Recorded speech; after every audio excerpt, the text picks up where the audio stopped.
Welcome to Good Money Moves, the show where we share financial tips and advice to help you feel financially empowered.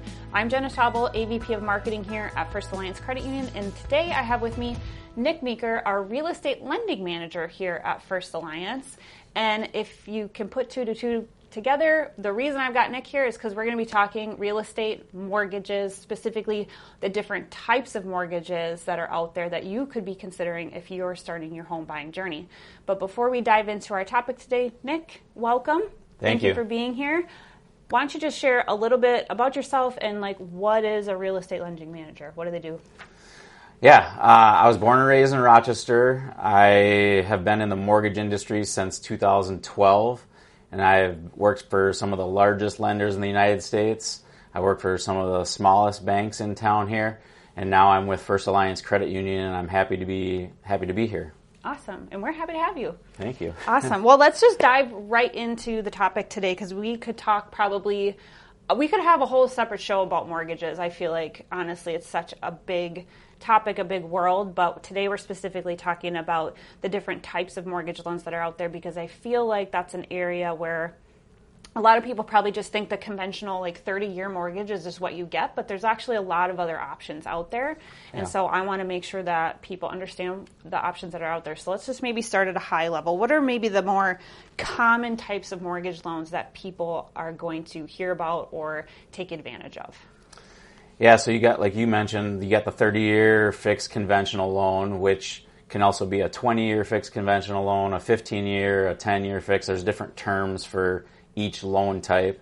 And then another common one that people have heard of is the FHA loan. Mm-hmm. A lot of people think that stands for first-time home buyer because of the FH in FHA, but it's actually stands for Federal Housing Administration. Mm. And so that's a really nice loan, because if you have damaged credit or if your debt-to-income ratio is high, that's a loan that we find ourselves putting people in a lot of times, because it's more lenient than a conventional loan.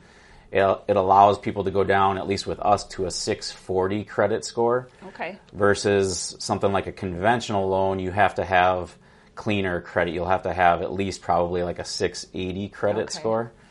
And then aside from those two loans, there's really two other main loans that are out there, which is the VA loan and the USDA loan. Okay. And so the VA loan is the Veterans Affairs loan. So if you've served in the military and you have a certificate of eligibility, you can use that to apply for a loan. And that's an awesome loan because it's 0% down, so you don't need a down payment. Oh. And then I should backtrack a little bit. The FHA loan, you need a 3.5% down payment. The conventional loan, you need a 3% down payment. So the VA loan is no down payment. And then the USDA loan is the United States Department of Agriculture. So that loan is for people that want to buy a house in St. Charles, Yoda, Elgin, Orinoco, basically anything outside of a large city. Sure. And that's also no money down, 0% financing. So there's a lot of options, it sounds like, for home buyers who maybe aren't in that perfect situation, quote unquote, where you have the 20% down, you have the full, best credit score out there. It sounds like there's some programs for people. But how should someone maybe go about comparing these different programs? Is there specific, fees involved with any of these? How do they know which one to pick? Or is it even not up to them? So as a lender, the lender that you're working with should be kind of going over the different loan types with you. When we pull somebody's credit score, that's ultimately going to narrow down the list of loans from, let's say, the 4 loans that we just discussed to maybe just there's only one option available. Sure. So credit scores play a big factor into things. Once we pull your credit report and we can see what's on there, we'll be able to see all your debts, your credit score, and those two things play the biggest factor into what you're going to be able to do. Outside of that, we look at down payment, and that's pretty much the other variable that plays into things. And so as long as you can meet whatever loan program's down payment requirement, then you would be able to qualify for that loan if you hit their credit score criteria and their debt-to-income ratio criteria. Okay, so I'm just going to kind of recap what you said. So it sounds like credit score is a component to each of these, debt-to-income ratio, and the down payment that you have upfront are really the three big factors to think about as you're kind of choosing what mortgage product to move forward with. Yes, exactly. Okay. 100%. Awesome. So I want to just back up a little bit and talk a little more about the FHA loan, because I feel like that's probably one that most people are familiar with. And to your point, a lot of people associate it with that first-time home buyer loan. Can you talk a little bit more about why that is such a good product for somebody who's a first-time home buyer? Yeah. A lot of times that gets used and gets confused as a first-time home buyer loan. It's not even a first-time home buyer loan. You could use that loan if it was the 10th house that you bought. But you can only use the FHA loan if it's going to be your primary residence. You can't use it if you're buying an investment property or a second home or anything like that. But the nice thing with the FHA loan is because it's so lenient with credit scores, if you have any credit blemishes, if you've had a bankruptcy in the past or foreclosure, if you have collections and your credit score's been dragged down because of things like that, the FHA loan is going to be a lot more lenient with allowing you to qualify for that loan versus if you try to get a conventional loan, it's going to be harder to qualify and the pricing is probably not going to be as good. So what happens is the interest rate that you're given as a consumer is based a lot of times on your credit score. And the FHA loan doesn't have all of the pricing adjusters based off of credit score that a conventional loan would. So conventional loans get really picky. They basically go in 20-point buckets where if your score is between 680 and 700, that's one bucket. If it's between 701 and 720, that's another bucket. And then 721 to 740 is so each bucket higher that you get a better interest rate. With the FHA loan, it's pretty straightforward. It's basically like if your credit score is 660, here's your interest rate. Okay. And when you say pricing, when we're talking about a mortgage loan, are you specifically talking only about interest rate, or is there other fees that you mean when you talk about pricing? Yeah, so pricing is your interest rate, but then there's always a cost to the interest rate. Okay. So this is where, as a consumer, you always want to pay attention to, it's called the loan estimate. So at the beginning, when you start with a lender and you start getting numbers from them, you'll get what's called a loan estimate. And that loan estimate outlines what you're borrowing, what your payment is, what your interest rate is. And then on the second page it's box A up in the upper left corner, it's going to tell you what you're paying for that rate. What's the lender charging you for an origination fee? What is your discount points that you're paying? Discount points are you paying money to buy your rate down to get a lower rate. So all of those fees will be up in that box A. So you'll be able to see, from one lender to the next, who's charging me the most to get the interest rate that's on that first page. I can just picture you visualizing this paper in front of you right now. It's box A right here, guys. Yeah. Look at it. That's great. It's how you know you've looked at a lot of them and you kind of truly understand this information that we're talking about. So yes. FHA loan and kind of talking through pricing, I think that's really helpful. I do want to dig a little bit into the USDA and the VA loans too, a little bit more. So let's just start with USDA. How is that different than FHA, and what are some of maybe the pros and cons of using a USDA loan to fund your mortgage? Yeah, so USDA loan is a lot of first-time home buyers use that loan too because it has no down payment requirement. The USDA loan, it's pretty simple to figure out if a property is going to be eligible for that loan. Like I said before, it has to be outside of a big city, so you can't use that loan to buy within Rochester. But if there's a website that we go to, it's the USDA website where we can plug in a property's address and it'll say this property is eligible or it'll say this property is not eligible. So then it's pretty straightforward. If you can use that loan on that property. Sure. But yeah, that property's awesome because it's no money down, so it really breaks the barriers to entry with buying a home, if people don't have a lot of money saved up for a home. Yeah. So that's the one that kind of has that zero down payment option as part of it. Yeah. Is it recommended, even if you don't, you should probably have some level of down payment if you're looking to get a mortgage. I think it's good to have a little bit of, equity in the home out the gate. So is it often that people still can use that USDA loan if they have a down payment, even if it's small? Yeah. Yeah, so the only really rule that USDA has is if they know that you have 20% to put down, because we have to collect bank statements whenever we're doing a loan for somebody. So if they see in your bank statements that you have enough assets to put 20% down, they're going to question, why are you using this loan? This is more of a loan for people that don't have those types of funds to put down. So then they'll actually disqualify somebody. But we do see people putting down money a lot of times, a little bit of money on the USDA loan. Mm-hmm. What a lot of people don't know is there's always two parts to a loan. So every loan out there is going to have some sort of a down payment requirement. Like USDA and VA, those are 0% down payment requirements, so you don't have to have anything. Mm-hmm. But FHA is 3.5%, conventional is 3%. So that's one part of what you have to have for funds saved. A lot of people forget you still have your closing costs. You have your property taxes, your homeowner's insurance, your loan closing costs, which include like title fees, appraisal, mortgage registration tax, all of that type of stuff. So, whatever your down payment is one thing, but you're still going to have, $5,000 to $10,000 in closing costs depending on the size of your loan. A lot of it's based on the size of your loan. Okay. And then, so what about the VA loan? What is kind of unique and different about that particular type of mortgage program? The VA loan by far is, if you can qualify for that loan, that's the best loan to take out. Okay. Because it has the lowest interest rate out of any loans out there. It has no mortgage insurance, so sometimes you've probably heard if you don't put 20% down, then you'll have mortgage insurance wrapped into your payment. But on the VA loan, there is no mortgage insurance, so you can do 0% down and you wouldn't have any mortgage insurance.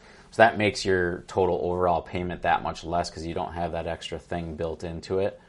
But yeah, as long as you've served in the military and you're honorably discharged and you have a certificate of eligibility, you can use that to go into your lender and qualify for a VA loan. Wow, that's awesome. So it definitely sounds like there's a lot of avenues for people to get into homes from a mortgage product standpoint. That's not just the cut and dry 30-year fixed mortgage that everybody kind of thinks about out the gate.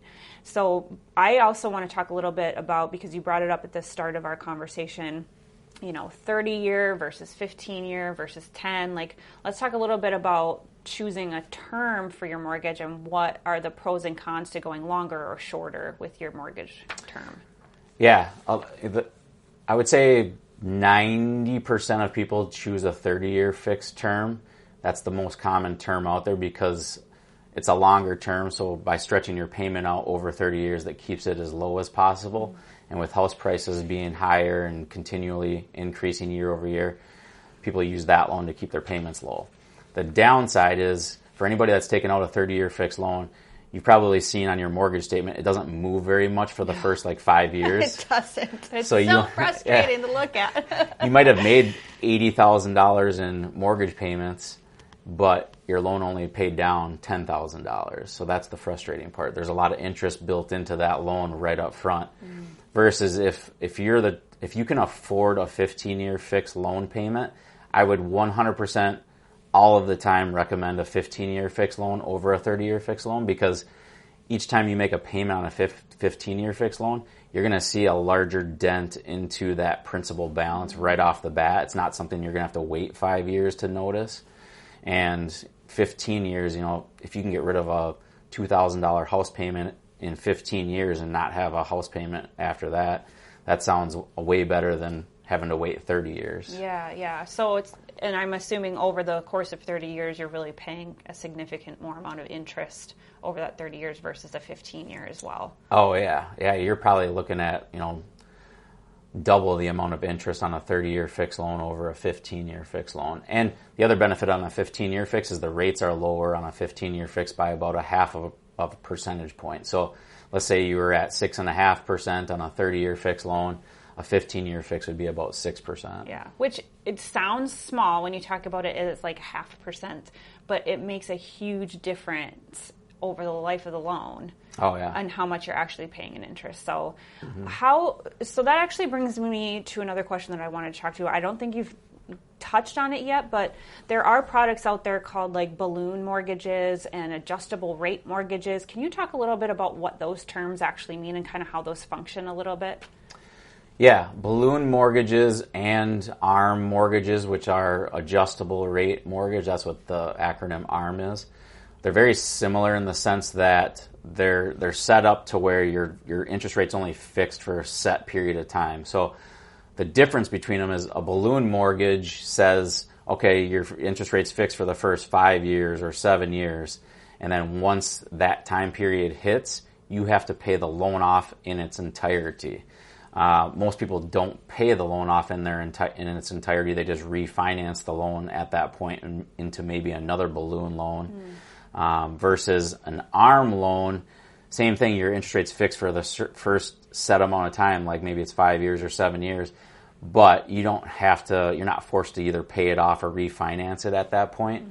You just, at that point, whenever your interest rate hits that 5 or 7 year mark, whenever that first adjustment period is, then you're susceptible to whatever the market rates are. So if rates are higher at that time, then your rate is going to adjust and go up. If rates are lower at that time, your rate is going to adjust and go down. So the adjustable rate mortgage or the ARM mortgage, that can benefit you if rates are lower in the future, but it can also hurt you if they're higher in the future. And that's kind of what happened with the housing crisis in 2008 is a lot of companies were putting people into 1 year or 3 year ARMs, and then after that first year or after the first 3 years, their rate adjusted and went up 3 to 4 percentage points.